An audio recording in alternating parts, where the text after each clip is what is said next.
Halo, assalamualaikum. Perkenalkan nama saya Edu Anissa. Saya di sini akan menjelaskan atau mempresentasikan sejarah yaitu tentang jalur rempah. Yang pertama, negara Indonesia adalah negara yang dikenal sebagai negara maritim.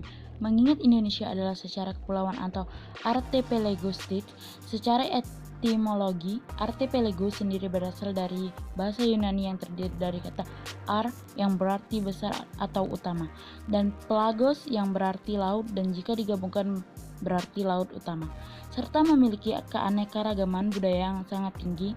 Salah satunya adalah budaya tersebut yang terkait dengan laut, seperti contoh di samping. Negara Indonesia juga dikenal sebagai negara agraris, mengingat Indonesia adalah negara yang sumber mata pencaharian juga berasal dari pertanian dan perkebunan. Mengingat Indonesia merupakan negara yang memiliki tanah yang subur. Hal ini dikarenakan Indonesia berada di daerah vulkanis yang memiliki berbagai gunung berapi yang dapat menyuburkan tanah. Baik, setelah itu saya akan menjelaskan rute perdagangan rempah-rempah. Menurut dari buku The Austronesian Historical and Comparative Perspective yang ditulis oleh Peter Bellworth, sesuai dari teori out of Taiwan bahwa bangsa Austronesia dikenal sebagai bangsa maritim yang sebagai besar hidupnya berkelana dan menjelajahi dari pulau ke pulau yang lain. Bangsa Austronesia mulai berimigrasi ke Nusantara sekitar 4.500 SM dengan dua jalur. Kedatangan mereka membuat posisi ras penutur Melanosoid yang merupakan ras pertama yang mendiam Nusantara terdesak hingga ke daerah Indonesia bagian timur seperti ke Sulawesi, Kepulauan Maluku, Nusa Tenggara hingga ke pelosok Papua Nugini. Ras Melanosoid yang tidak sempat ke Papua mulai berinteraksi damai dengan terjadinya percampuran antara dua ras, yaitu Austronesia Melanesia, yang nantinya melahirkan ras keturunan baru, yaitu Melayu Melanesia, yang sekarang ini telah terjadi penduduk Nusa Tenggara Timur dan Kepulauan Maluku.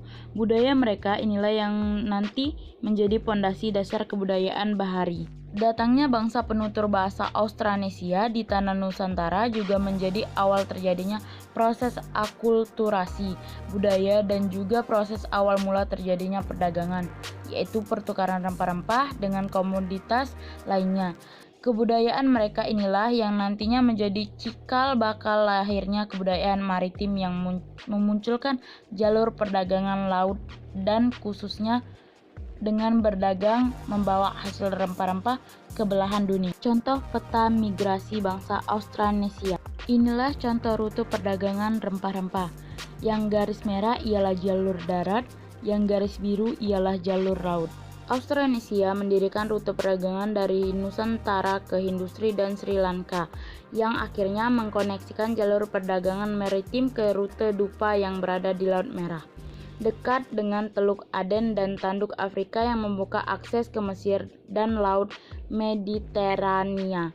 Rute Dupa sendiri merupakan rute perdagangan maritim darat Romawi India yang dibentuk oleh pedagang India dan Persia. Jalur perdagang maritim kemudian diperluas hingga ke darat Timur Tengah dan kemudian menuju Afrika Timur yang menghasilkan kolonisasi Austronesia di Madagaskar. Baik, setelah itu saya akan menjelaskan jenis komoditas rempah-rempah. Nusantara adalah negeri yang memiliki keanekaragaman hayati terbesar dunia dengan sumber daya alam yang kaya. Sekitar 11% jenis tumbuhan dunia ada di hutan tropis Nusantara. Jumlahnya lebih dari 30.000 spesies yang sebagian di antaranya dipergunakan dan dikenal sebagai rempah. Oleh karena itu, tak dapat dipungkiri bahwa Nusantara disebut sebagai negeri rempah-rempah. Salah satu daerah Nusantara yang kaya akan sumber rempah-rempah adalah di daerah Indonesia Timur, khususnya adalah Kepulauan Maluku yang dekat berada di Sulawesi. Indonesia bagian timur dianggap sebagai daerah paling pertama munculnya perdagangan rempah-rempah. Di sanalah bangsa Austronesia mulai menanam dan kemudian memperdagangkan rempah-rempahnya. Berikut adalah jenis rempah-rempah yang berasal dari Nusantara dan paling banyak diperdagangkan, yaitu pertama, cengkeh, 2, kayu manis, 3, lada, 4 pala, dan 5 cendana. Baik, saya akan menjelaskan beberapa manfaat rempah-rempah bagi bangsa asing. Yang pertama, cengkeh. Temuan arkeologis cengkeh pertama ditemukan di pelabuhan perdagangan di Sri Lanka. Sekitar tahun 900 sampai 1100 Masehi, pada abad ke-3 SM, Kaisar Cina dari dinasti Han mengharuskan mereka yang berbicara dengan mereka untuk mengunyah cengkeh untuk menyegarkan napas mereka. Kedua, pala. Dalam buku Mixed Fonts of Botanical Garden, karya KFP von Martius, seorang ahli botani Jerman, menyatakan bahwa pengguna pala dulu pernah digunakan oleh orang-orang Hindu di masa kuno. Digunakan untuk bahan medis, menyembuhkan sakit kepala, demam tinggi, dan demam saraf. Pala sendiri sudah tertulis dalam kitab Weda sejak 3500 SM. Yang ketiga, pala. Di Yunani kuno, lada adalah mata uang persembahan suci serta bumbu makanan. Lada digunakan untuk menghormati para dewa serta mata uang untuk membayar pajak dan uang tebusan. Lada juga ditemukan dalam mumi Ramses II, di mana lada tersebut dimasukkan ke dalam lubang hidung, diletakkan di sana sebagai bagian dari ritual mumifikasi yang menggambarkan kemewahan dari rempah-rempah Firaun. Keempat, kayu manis. Pada 2000 SM, kayu manis telah menjadi bahan utama masyarakat Mesir kuno untuk melakukan proses pembalseman pada mumi. Dalam buku Tacuinum Sanitatis, rempah-rempah dianggap sebagai bahan obat-obatan yang paling mujarab. Rempah ini dulu juga digunakan oleh para dokter Eropa untuk menciptakan obat adrenalin untuk meningkatkan stamina para kesatria bangsa Eropa. Kelima, cendana. Di Asia Timur, cendana adalah bahan dupa yang paling umum digunakan oleh masyarakat Cina, Korea, dan Jepang dalam ibadah dan berbagai upacara. Bangsa Mesir kuno juga menggunakan cendana untuk dupa dalam ritual mumifikasi.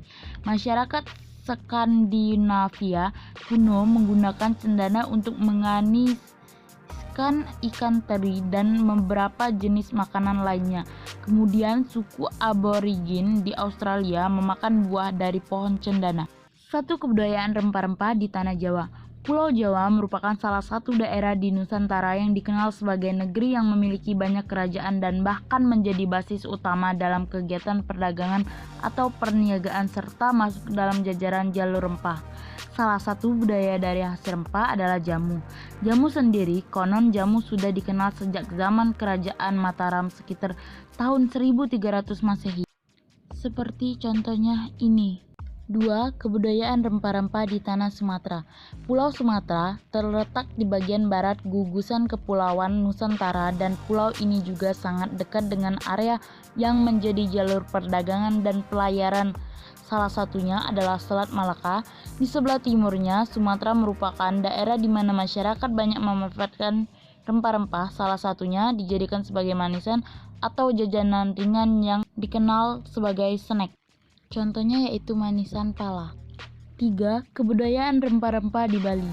Bali merupakan daerah penghasilan rempah-rempah seperti pulau-pulau di Nusantara lainnya dan tidak sekaya seperti layaknya Kepulauan Maluku.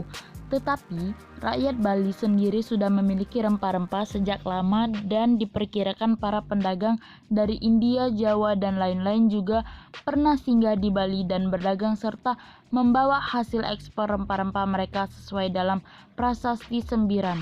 Di Bali sendiri, rempah-rempah banyak sekali dimanfaatkan, salah satunya untuk media ritual. Contoh bahan rempah-rempah untuk media ritual yaitu 1 cengkeh, 2 kemiri, 3 kapulaga, 4 jahe, dan 5 lada. Seperti foto ini. 4. Kebudayaan rempah-rempah di Sulawesi. Sulawesi merupakan pulau yang berada di daerah Indonesia bagian timur dan merupakan daerah yang berdekatan dengan Kepulauan Maluku, daerah sumber rempah-rempah paling besar dan melimpah di Indonesia. Yang tidak dapat dipungkiri bahwa Sulawesi menjadi bagian yang terkena efek dari lalu lintas perdagangan jalur rempah yang dibentuk oleh bangsa Melayu sekitar 5.000 sampai 4.500 tahun yang lalu. Salah satunya Hasil budaya dari jalur rempah ini adalah pengobatan bakera. Contoh bahan rempah-rempah untuk pengobatan bakera yaitu cengkeh, kayu manis, dan pala. 5. Kebudayaan rempah-rempah di Kalimantan. Pulau Kalimantan atau disebut Borneo Island adalah wilayah yang diapit oleh berbagai selat dan dijadikan sebagai jalur perdagangan, membuat daerah ini menjadi salah satu jaringan jalur rempah di Nusantara. Salah satu hasil budaya dari Kalimantan akibat jalur rempah adalah sebagai tuak, dan khususnya oleh masyarakat suku Dayak di sana, seperti contoh foto ini. Jamu itu berasal dari kata jampi usodo yang diambil dari bahasa Jawa kuno. Jampi itu artinya doa dan usodo memiliki arti bermakna kesehatan. Basa genep adalah bumbu dasar khas yang berasal dari Bali. Bahan-bahan yang dibutuhkan untuk membuat basa genep terdiri dari 15 macam rempah-rempah yang diaduk menjadi satu. Menurut guru besar sejarah Universitas Udayana AA, Bagus Wirawan memperkirakan bahwa bumbu genep adalah sejarah zaman Bali kuno sekitar 2000 tahun yang lalu, dan itu tertuang dalam kitab lontar. Basa genep terdiri dari 15 jenis bumbu dan terdapat 4 unsur utama yang terdiri kencur, jahe, lengkuas, serta kunyit, dan 4 unsur ini juga dikenal dengan sebutan bebungkilan. Seperti contoh di samping bentuk-bentuknya. 1. Kunyit dengan warna kuning berada di daerah barat yang merupakan wakil dari Dewa Mahadewa. 2. Lengkuas dari budaya Bali menjadi perwakilan arah selatan yang merupakan simbol keberadaan Dewa Brahma. 3. Kencur yang berwarna putih adalah representasi Dewa Iswara. 4. Jahe di utara dengan warna hitam merupakan simbol Dewa Wisnu. Rempah-rempah tidak hanya berbicara soal cinta, rasa, dan kaya aroma, tidak hanya berbicara soal pelayaran dan perniagaan, tetapi juga berbicara soal seni, filosofi, dan budaya yang menjadi simbol integritas bangsa Indonesia sebagai poros maritim dunia. Baik, sekian presentasi saya. Terima kasih sudah menonton video presentasi saya tentang jalur rempah. Maaf jika ada salah kata. Saya akhiri. Wassalamualaikum warahmatullahi wabarakatuh.